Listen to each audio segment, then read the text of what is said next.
我们来关注的是最新消息，新冠肺炎疫情烧进了台北市议会，士林北投区的民进党籍市议员林世宗也是确诊，而目前台北市议会已经有8人确诊了，包括了王心怡、陈永德、黄玉芬、王敏生、戴习清、耿威跟侯汉廷、林世宗等目前的确诊消息，稍后会有更完整详细的报道。那么继续来关注的是今天的确诊病例突破3万例，今天新增36168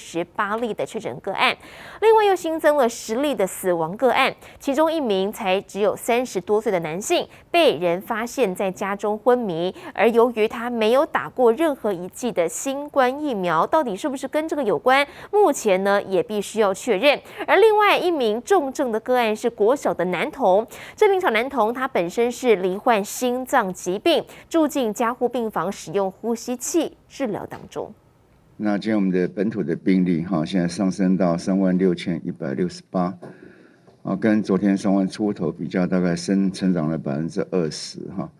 那境外移入的有45案，落地采检22案，居家检疫采检的23案。那死亡的个案有10例。今天总共有新增11例的重症以及另外4例是先前公布过的中症那转为重症跟死亡。那我先就这个10例总共有10例的死亡这个部分说明一下那年龄是30多岁到90多岁的个案，那有6位女性，4位男性其中有3位是没有接种疫苗那有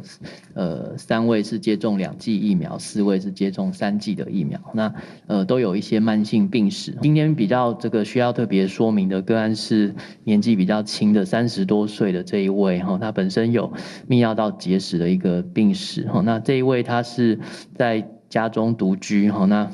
是被其他人发现说在家中昏迷不醒那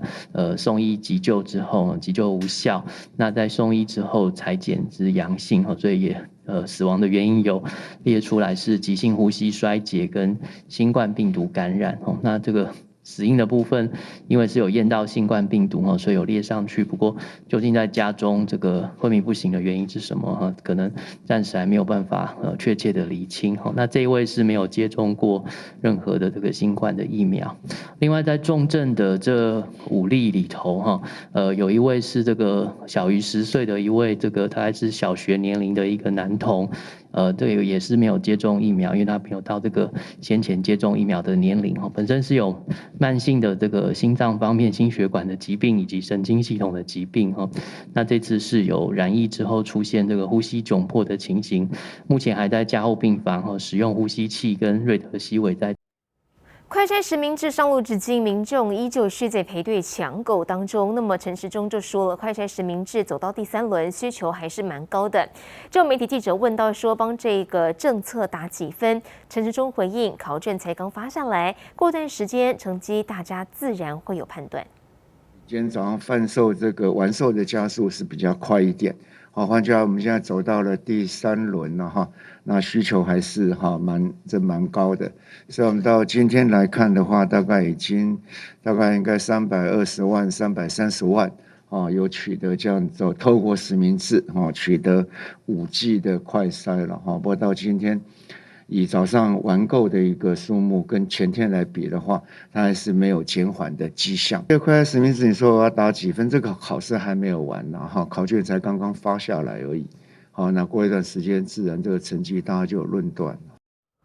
好，有网友在5月3号当天收到确诊通知，但是很吊诡的是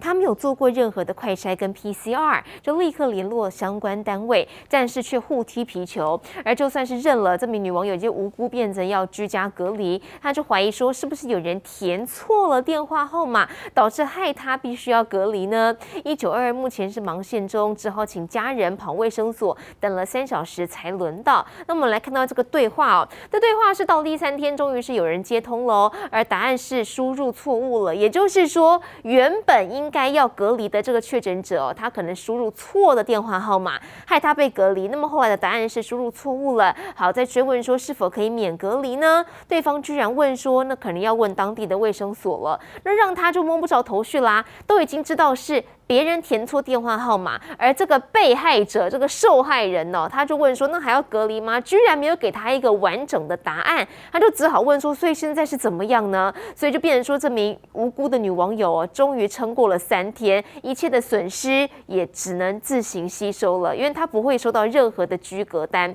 那么继续来看到，又有专家认为说，台湾的疫情高峰可能会至少持续1个半月才有机会下降。台大医院的这个儿童医院的院长黄立明就说，如果进一步考虑到这个天气的变化，忽冷忽热，或者是病毒的变种病毒等等，可能明年春天才能够放松哦。对此，陈时中指挥官表示，观察国家的疫情哦，高峰其实都没有持续很久，大概是半个月就会开始往下降，只是下降之后的尾端会停留多久，那么各国的情况就不一样了。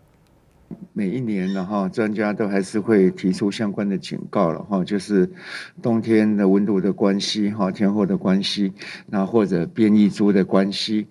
都会有新一波的可能的一个疫情。我想这个世界都是这样，那大家都会提出这样的一个看法跟警告，那叫大家要多注意了哈。然后第二个，这一波疫情会不会说高峰到达1个半月？以这波疫情看起来的特性，很多国家前面看起来都来得很急，那高峰期也都没有维持很久，就一段时间就下来，还没有看到说到1个半月这么长的，大概都比较高峰，大概都是半个月，然后就下来了。只是下来之后呢，尾端要留多久，那各国情况就各有不同。那么帮大家科普一下，水神就是微酸性电解次氯酸水，跟病毒作用之后会再还原成水，温和不刺激，也不会伤害肌肤。所以母亲节要到了，还想不到到底要买什么的话，赶快到快点购，记得输入折扣代码 CTI717，帮你把好康带回家。